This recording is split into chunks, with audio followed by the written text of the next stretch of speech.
Hey, welcome back to Cheap Shot News. I'm Zach. We're going to be going over some interesting stuff today. Hope you're prepared. I have actually my producer Mike in studio.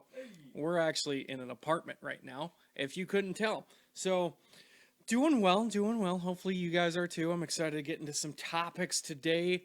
Mainly, Spider-Man trailer dropped, Spider-Man Homecoming trailer, better get it right. And everything seems to be right in the world with Spider-Man back in the Marvel Universe. Although he is Benjamin Buttoning, it does seem like, since the first time we saw Spider-Man. I mean, seriously, Tobey Maguire to Andrew Garfield to Tom Holland, that's definitely getting younger on the young end. Maybe eventually we'll just get to a point where like Peter Parker's in junior high and he doesn't have powers and we just watch him walk around awkwardly. So, anyways, super exciting trailer. Really fun to see him teaming up with Mr. Tony Stark, aka Iron Man, as you guys didn't know. I feel like I cater to people that aren't nerds when why would you be watching me if you weren't a nerd? Unless you're just one of my friends who's taking pity on me. Thanks, Teresa. Shout out. Anyways, so super exciting trailer. Really enjoyed it. Tom Holland seems to be the best fit so far as Spider-Man, and I really liked Andrew Garfield. I liked him a lot. That's what you get for bad mouth in a studio, though, is you get fired, and then rights transfer back to Marvel. Sony still has their hands in it, so it's cool though. If you hadn't seen it, I'll link. I don't know why I pointed it up. It'll be down. I'll link the video below, basically showing an origin story. And I know you guys are probably just like me and getting kind of sick of origin stories, but every time they have a new character, it's kind of necessary to do so. So, uh, basically see Spider-Man kind of coming into his own. He's got some new tech like we haven't seen him have before, just because they couldn't explore like Tony Stark tech in the old Sony movies and things like that. So that's going to be fun to see. And just him kind of becoming his own superhero. Another thing that we haven't really seen much before of him being mentored by other people and basically being told, you're not a superhero yet, kid. You haven't done anything. We haven't seen that in the other movies just because, it's basically been a standalone where he's had to pretty much become the superhero on his own. I suppose he did fight Bonesaw in the first one, right, Mike? Bonesaw is ready! So I hope you're ready for it. I'm definitely super excited. It's probably in the top 5 of my list of most anticipated movies next year, so definitely check it out and watch it. Moving on to Golden Globe nominations, and for the category of, it doesn't matter, I literally don't know almost any of the categories and what they entail. So hopefully that you do. This is kind of frustrating for me. I'm not a big moviegoer in regards to like highly praised, well-loved movies critically. I'm the type of person who goes to Spider-Man, Star Wars movies, Lord of the Rings, pretty much anything by Christopher Nolan. So when it comes to this kind of stuff, and Mike, I'm assuming you're looking that up for me, right? Yep. I also have a list. So I've definitely heard of several of these movies in the categories. I mean, Best Picture, Hacksaw Ridge, Hell or High Water. Those two are definitely on my list to see. But then you run into movies such as Lion, Manchester by the Sea, and Moonlight. It's movies like these. Like, I actually looked for Lion for a friend because she wanted to see it, and I could not find it in the Twin Cities. I could not find it at any of the theaters. And it probably was. I was probably a little late to it, but that kind of thing bothers me. I feel like they should switch up how they kind of do movies into 2 different categories. It should be blockbuster. I'm saying, why does that word seem so funny right now? Blockbuster, major releases, and then they should do like minor releases as well and do categories for both. That's just my opinion. Let me know if you think that's stupid. And then you move on to Best Actress, Amy Adams. That's who I want to get it. But the thing is, I literally have not seen any of the other movies. I've only seen Arrival. I haven't seen any of the Best Picture movies. Like I said, Hacksaw Ridge and Hell or High Water are on my list. But then you move down. Ooh, Deadpool. Yay! Best Musical or Comedy, which I don't understand why those two are mixed, but whatever, because you got to mix something. Seriously, if Ryan Reynolds wins Best Picture, or best actor for comedy, I will lose my mind. That was literally one of my favorite movies last year, so I'm super excited about that. But then you keep scrolling through a bunch of stuff that I've never heard of before, and you get to an actual category that I have some interest in, specifically best television series drama. So, nominations are The Crown, which I haven't seen, but now I might just because it's on this list. Game of Thrones, yes. Yes, yes, yes. Season 6 was maybe the best season of Game of Thrones, and we're talking about maybe the best season and maybe the best television show ever made. So, it's probably going to be Game of Thrones, but then you get to, Mike, you'll enjoy this one, Stranger Things is on the list. Extremely good. And then This Is Us from NBC, I don't care. And Westworld. So 3 out of the, how many are there? 1, 2, 3, 5. I would be totally down for any of those winning. So excited about that. And then there was best, what's the thing with music? Production or score, best score. I want to see that one for Arrival. I believe the guy's name is like Johan Johansson. So very Swedish. Anyways, so let me know if you guys like the Golden Globes, you like, award season in general. Typically, I'll pay attention to a couple of the categories and then I don't really care. Partially because, like I said, it's just some of these movies that I just, most of us probably haven't even ever heard of. A lot of these categories actually are by actors and actresses whose movies haven't even been released yet. Like Natalie Portman and Denzel Washington are both getting nominated for movie roles that haven't been released yet. So let me know what you think. Anyways, moving on. Adventure Time. The children's show that doesn't make me feel bad for watching a children's show. Adventure Time's great. Seriously, if you haven't watched it, it is super fun and energetic and child-friendly to an extent. I don't know what its actual ratings are, but it can be a little creepy at times. But anyways, Adventure Time, super excited about this because beginning sometime in January, we're going to see basically a small like mini series almost of Adventure Time. It's going to explore what happened to the humans of Ooh.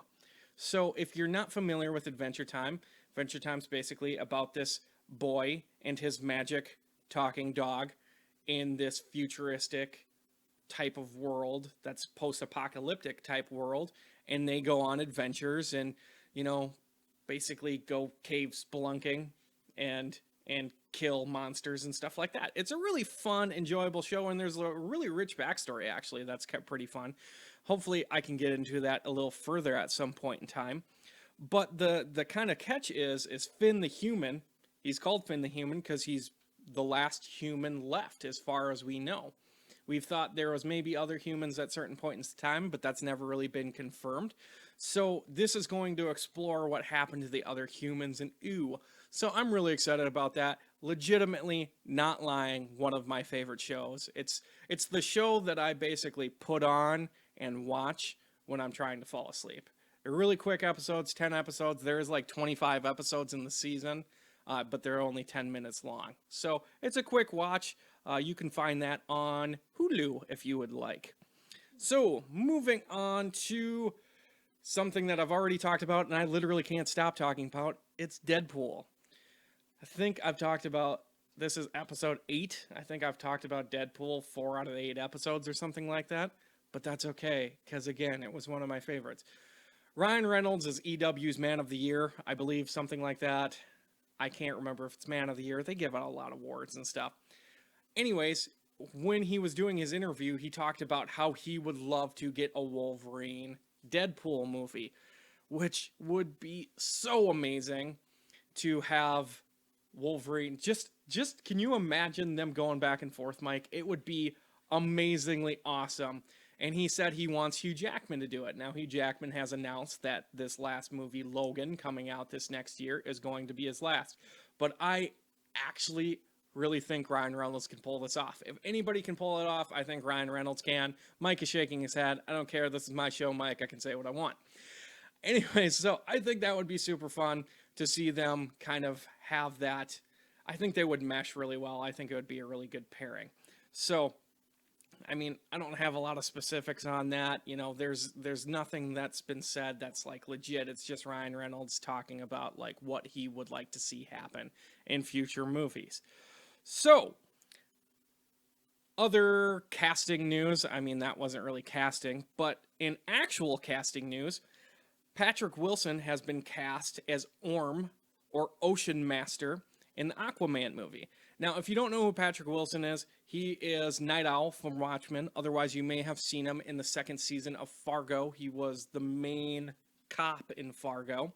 So, what I believe is he is an extremely underrated and underutilized actor in Hollywood. And I'm excited about this. I think he's going to go well. I think he's more of a serious actor than Jason.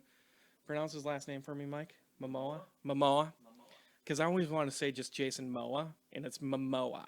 Momoa. He's more of a serious actor than Jason is, so I think that will pair pretty well, where I think Jason's Aquaman is probably going to be a little more powerful. That can you save that picture? I'm going to throw that up here, actually. You'll see what Mike is looking at right now does not make it seem like it's a very serious character, but I promise it is.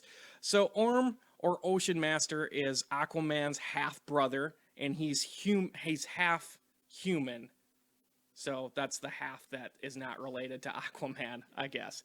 So he's basically, nothing's been confirmed, but I would assume that he's probably going to be the main antagonist in the movie. So makes sense. I think it's going to be a little of power versus, more savvy in regards to Aquaman versus Orm. So I'm really excited about that. Like I said, I really like Jason Wilson, Patrick Wilson. Jeez, where'd I get Jason from? Jason Momoa, yeah. Mixed them together. Now I'm thinking Jason Todd. Let's see how many Jasons I can do. That's it. Yep, that's it. That's gonna be it, people. And so yeah, super excited about that. Well, I shouldn't say super excited, just more intrigued. We'll see what happens. And finally, this is probably the biggest news of the day. It actually was kind of under the radar. Hopefully some of you are actually hearing it for the first time from me, is Gotham City Sirens. David Ayer and Margot Robbie are going to team up again in another movie. And please, God, don't let it be terrible. Just because I'm going to buy Suicide Squad probably in the next couple of weeks. But man, was that disappointing. So if you're unfamiliar, Gotham City Sirens basically pairs up all the main female villainesses. Well, I guess villainesses is already female, but you know what I mean.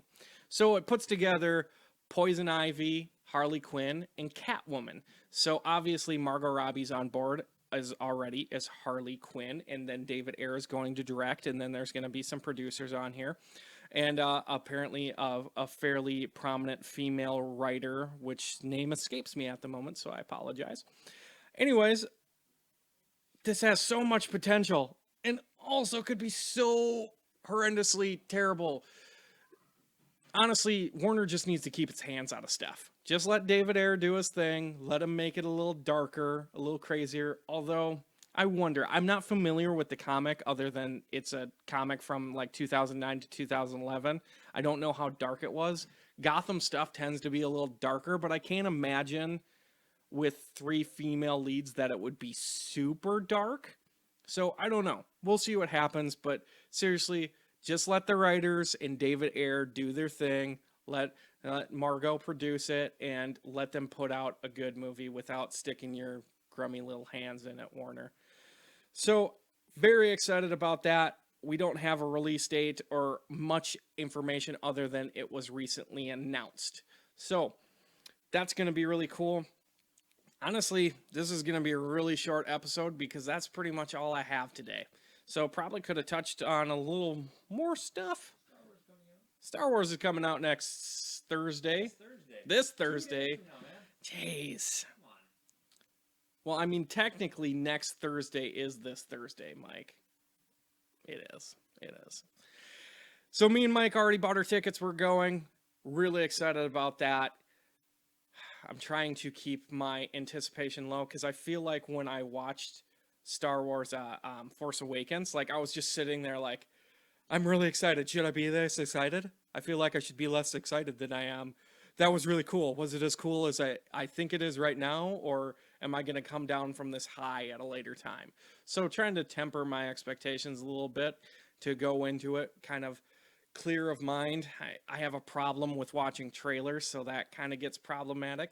But yeah, going to basically touch on that. Mike, when are we going to do a Home One podcast on it? Oh man, that night. That night, That night. me and Mike are doing a Home One It'll be up on podcast. Friday. That is what we're thinking about. So yeah, check that out on Friday.